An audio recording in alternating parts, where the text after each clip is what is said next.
Hi there, I'm Mr. Adam, one of the instructors over at Prodigy, and today we're going to be learning how to make a beat using a beat sequencer.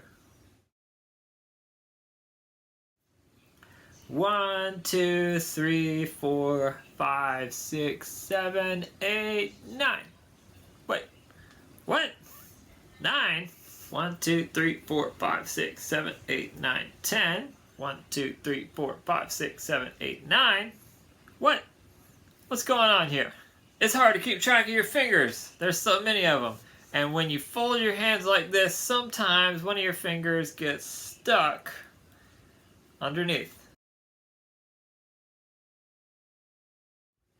It is difficult to keep track of things, and it's difficult to keep track of 16th notes. In every measure, there are 16 of them. Let's look at the beat sequencer. This is our beat sequencer. I'm using the one in GarageBand, which is free if you have an Apple product. If you have an Android device or a PC, you can do a Google search for a free sequencer, or you can look in the App Store and you'll find one for free fairly easily.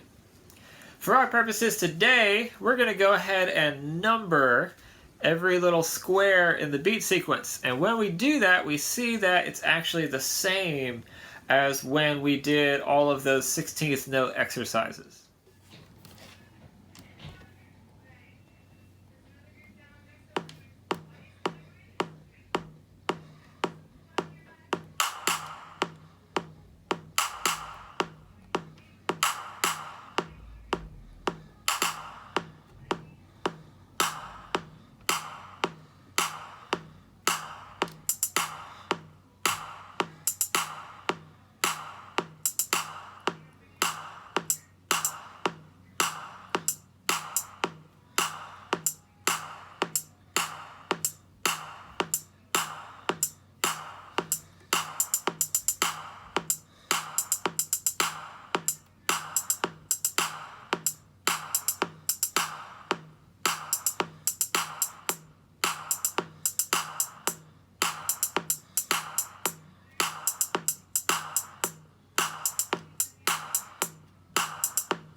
This next example is a drumline cadence that the Prodigy drumline actually plays.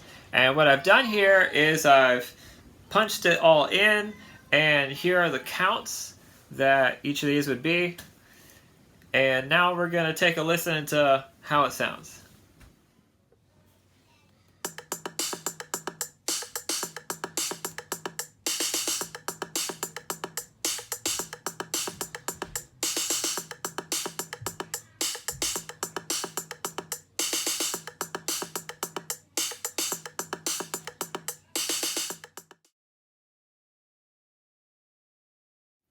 So that is making beats using a beat sequencer.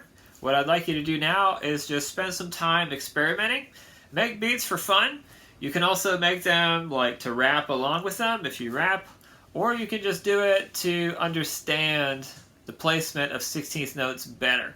I find that experimenting with a beat sequencer really helps me to wrap my head around 16th note patterns and how rhythms fit together. Thanks for watching. I'll see you next time. If you'd like to find out more about Prodigy or programs like Prodigy, visit us at www.uacdc.org.